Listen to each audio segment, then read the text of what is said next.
The liver primordium appears in the middle of the third week, just at the distal end of the foregut. The endodermal cells proliferate and forms an outgrowth called hepatic diverticulum. It grows into the septum transversum between the developing heart and the stalk of the yolk sac.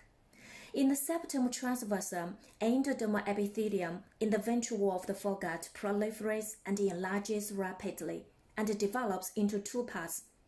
The larger cranial part is the primordium of the liver, also called liver bud, as the smaller caudal part of the hepatic diverticulum becomes the primordium of the gallbladder.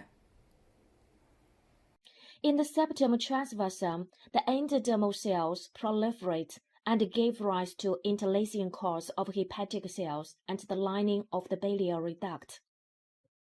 The Vitalian veins in the wall of the yolk sac also penetrate into the septum transversum. In the septum transversum, Vitalian vein intermingles with the hepatic cords and form hepatic sinusoids. You know, the main function of the fetal liver is hemopoiesis.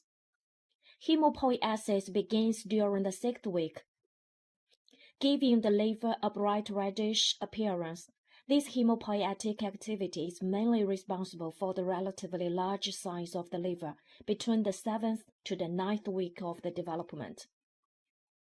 During the 9th to 10th week, hepatic lobules appear. At the 3rd month, the liver begins to secrete bile.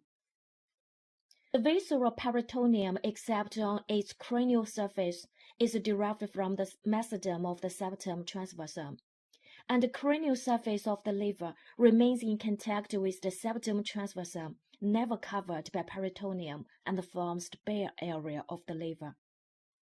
Well, this is the development of the liver. The small caudal part expands and forms gallbladder.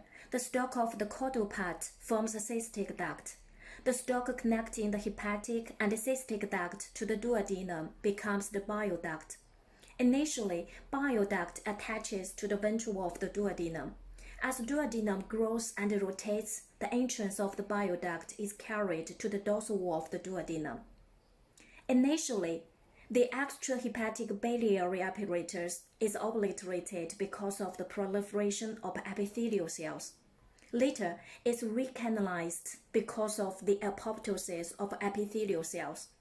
If recanalization fails to occur, this is the most serious defect of extrahepatic biliary duct. Extrahepatic biliary duct atresia most occur in the bile duct. Atresia of the bile duct will cause neonatal jaundice. The pancreas primordium appears in the end of the 4th week. The pancreas is formed by two buds originating from the endodermal lining of the duodenum, near the hepatic diverticulum. They are dorsal and ventral pancreatic buds. The dorsal pancreatic bud is larger and higher, while the ventral pancreatic bud is small and develops near the entry of the bile duct into the duodenum. In the both pancreatic buds, ducts will form. Cell clusters around the ends of these ducts form acini. In the 3rd month, some groups of cells separate from the tubules and scatter throughout the pancreas. Insulin secretion begins at approximately the 5th month. Here, there are two pancreatic buds, but in the adult, only one pancreas. The next question is how these two primordia fuse to form one pancreas. As the duodenum rotates to the right and becomes C-shaped, the ventral pancreatic bud is carried dorsally with the bile duct. It soon lies below and behind the dorsal pancreatic bud and later fuses with it.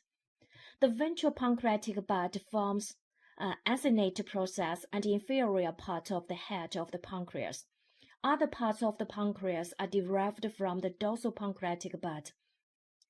The distal part of the dorsal pancreatic duct fuses with the ventral pancreatic duct, which forms the main pancreatic duct. The main pancreatic duct enters the duodenum at the site of the major papilla. The proximal part of the dorsal pancreatic duct is usually obliterated. In about 10% of the individuals, proximal part persists. If the proximal part persists as a narrow duct, this is accessory pancreatic duct enters the duodenum at the site of the minor papilla. Sometimes the ventral pancreatic duct consists of two parts. Normally, they fuse and rotate around the duodenum so that they come to lie below the dorsal pancreatic bud. Occasionally, these two parts rotate in the opposite direction. One portion migrates along the normal route, is carried dorsally to the dorsal pancreatic bud, but the left portion is carried ventrally to the dorsal pancreatic bud, and then fuses with the dorsal pancreatic bud. Thus, the duodenum is surrounded by pancreatic tissue, and annular pancreas is formed. The annular pancreas constricts the duodenum and will cause the obstruction of the duodenum. Well, the above mentioned is the development of the digestive gland and the clinical correlations. Now, share one case.